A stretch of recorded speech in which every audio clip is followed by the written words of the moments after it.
Good morning friends, কেমন আছো তোমরা সবাই? আশা করছি তোমরা সবাই খুব ভালো আছো, সুস্থ আছো, আর আমরাও বেশ ভালোই আছি। আমাকে দেখো, রিয়েল ক্যামেরা তো দেখো না, বন্ধ করো তো। চালা আছে, চালা আছে, ফ্ল্যাশ বন্ধ। তুমি কোনো সময় উপরে কিছু পড়ো, তোমাকে তো ভিডিওতে দেখানোর মতো লায়ক হয় না। বাংলা কোনো হিন্দি লায়ক হয় লায়ক কি বলে কি বলে দেখানোর মতো লায়ক হয় না। কি বলে কি বলো? পাপা আসো। কি আছো আসো আছো আছো আছো আছো আসো। বলবি আয়, যে কি খাইতেছে আয়।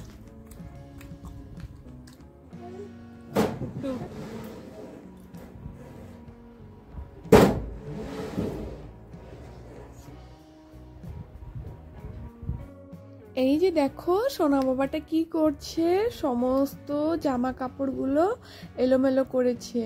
আর আমি উপরে বিছানা তুলছিলাম ওকে নিচে বসিয়ে। এই যে দেখো কি অবস্থা করেছে। সকালবেলা ঘুম থেকে উঠেছি, ঘুম থেকে ওঠার পরে সমস্ত যে বাসি কাজ থাকে, আর তারপরে আমি ব্রেকফাস্টটা রেডি করেছিলাম। আর দেখলেই তো তোমরা সবাই যে আমি ব্রেকফাস্টটা করছি, তখন থেকেই ব্লগটাকে শুরু করেছিলাম। আর এখন বিছানা তুলছি, আর পুচকু বাবাকেও খাওয়ানো হয়ে গেছে। আর ঝটপট করে এখন বিছানাটা তুলে নেব।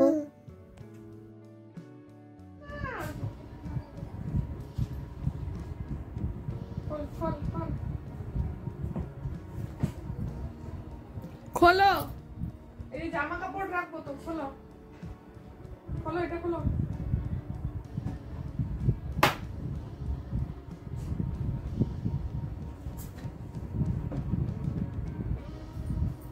রাখো।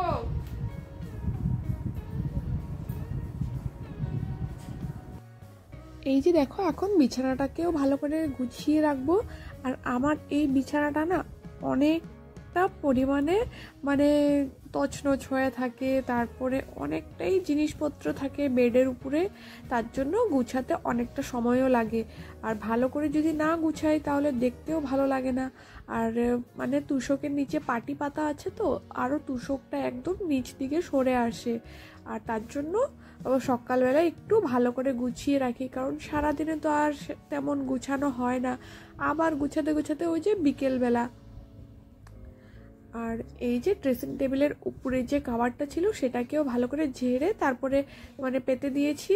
আর ওদিকে দেখতেই তো পারছিলাম যে পুচকু বাবা ওদিকেই খেলাধুলা করছিল। আর আমি যখন বেড গুছাই ওর নিচে মানে ওকে নিচে ছেড়ে দিই, আর যখন আমি নিচে কাজ করি ওকে উপরে বিছানার উপরে বসিয়ে রাখি। আর বন্ধুরা সবাইকে হ্যাপি রক্ষাবন্ধন। আর দেখো এখন মানে এই যে রাখির দিন এই ক্লিপটা নেওয়া হয়েছিল, আর ভাবছি তোমাদের সাথে শেয়ার করি তাহলে। এই যে দেখো পুচকু বাবাকে ওর পিসি রাখি পরিয়ে দিচ্ছে, আর ও কিভাবে চুপ করেই বসে আছে আর মুখের দিকে তাকিয়েছিল। আর ও এতটা খুশি হয়েছে রাখি পরে, আর বারে বারে রাখিটাকে খুঁটাচ্ছিল। আর একটু পরে ও রাখিটাকেও ভেঙে দিয়েছিল, মানে সমস্ত যে নিব না নিব না। ওরে বাপরে বাপ, ওরে বাপরে বাপ, কই যাও কই যাও? জামা পরবা তুমি এখন?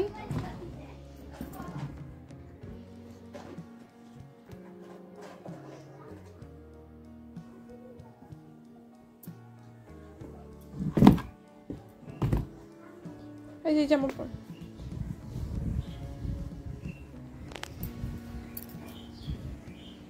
এগুলো রাইখা দাও, সব সব রাইখা দাও। এটা মধ্যে রাখো, এটা মধ্যে রাখো।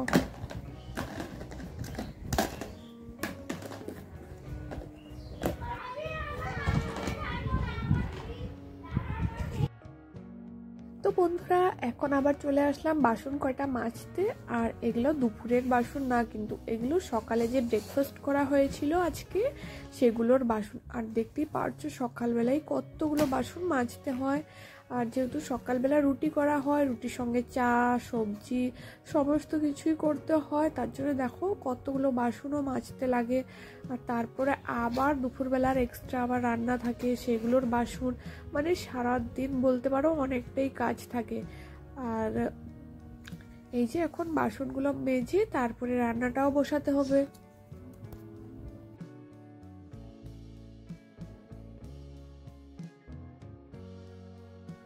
এই যে এদিকে কিছু বাসন মাজা হয়ে গেছে, আর এগুলোকে এখন এখানে জায়গা মতন রেখে দেবো, না হলে এগুলো না ধাপ করে যদি আবার নিচে পড়ে যায় আবার সমস্ত বাসনগুলো মাজতে হবে, মানে না মাজলেও সমস্ত বাসনগুলো আবার জল দিয়ে ধুতে হবে। এই যে এখন আবার যে বড় বড় বাসনগুলো ছিল সেগুলোকেও মেজে নিয়ে আসলাম। আর এই যে রান্নার মশলার যে কৌটোগুলো ছিল না, সেগুলো একটু তেল কাজটা পড়েছিল। অনেকদিন থেকেই ভাবছি যে মাজবো, কিন্তু সময় হচ্ছিল না। ভাবছি আজকে রান্নার আগে এগুলোকে পরিষ্কার করে রাখি। সমস্ত বাসন তারপরে মশলার কৌটো সব কিছু ধুয়ে ওই যে বাইরে বারান্দার উপরে সাইডে রেখে এসেছি। আর এই যে এখানে মাছগুলোকে বেছে নিচ্ছি। আর এই মাছগুলো তো মানে কাটতে লাগে না, কাটাই থাকে বড় মাছ। আর এই মাছ কাটতে মানে বাছতে সুবিধা হয়। আর যে বাটা মাছ তারপরে পুঁটি মাছ এগুলো না অনেকটা সময় লাগে, আর আমার না একদমই খেতেও ভালো লাগে না। আর এদিকে ভাতটা বসিয়ে এসেছিলাম, ভাতটা বসিয়ে তারপরে এই যে বাসন মাজলাম, মাছ মানে ধোয়াধুয়ি করলাম, তারপরে এই যে জামা কাপড়ও কাচা হয়ে গেছিলো প্রায়। তারপরে ভাতটাকে নামিয়ে এই যে আবার চলে আসলাম জামা কাপড় মেলতে। যেহেতু রোদের তো ভরসা নেই, তারপরে কোন সময় আবার বৃষ্টি নামা শুরু হবে। 2-3 দিন থেকে না দুপুরবেলা খাওয়া দাওয়া করতে বসি তখনই জমজমাট বৃষ্টি শুরু হয়ে যায়। তাই ভাবলাম আগে জামা কাপড়গুলো রোদে মেলে তারপরে এই যে রান্নাঘরে আবার ঢুকবো। জামা কাপড় মেলে চলে আসলাম রান্নাঘরে। এই যে বাসনগুলো ধুয়েছিলাম সেগুলোকে এখন জায়গা মতন গুছিয়ে রেখে দেবো। আর রান্না বসেই মাঝখানে এই কাজগুলোকে করতে হয়, না হলে না অনেকটাই লেট হয়ে যায়।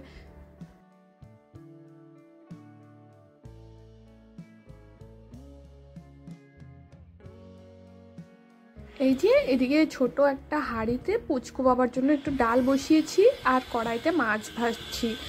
আর এদিকে তারপরে সবজিগুলোও কাটাকাটি করে একদম ধুয়ে রেডি করে রাখবো।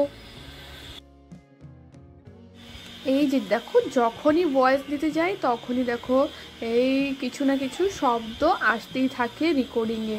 এই যে পাশের বাড়িতেই একটা কাজ চলছে, সেখান থেকে আওয়াজটা রেকর্ড হচ্ছে। আর এদিকে পুচকু বাবাও পাশেই বসে আছে, আর ও বারে বারে একটু চিল্লাচ্ছিল।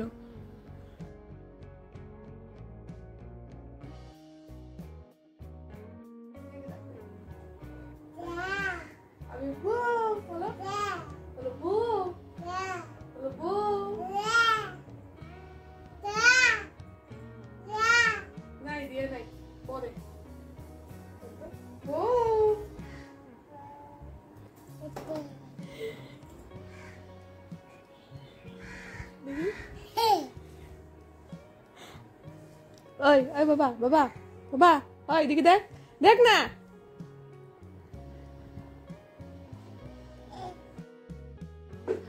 গেছে মাছের ঝোল আর কচু শাক সিদ্ধ বসিয়ে এসেছি। আর এদিকে পুচকু বাবাকে স্নান করে তারপর রেডিও করে দিয়েছি।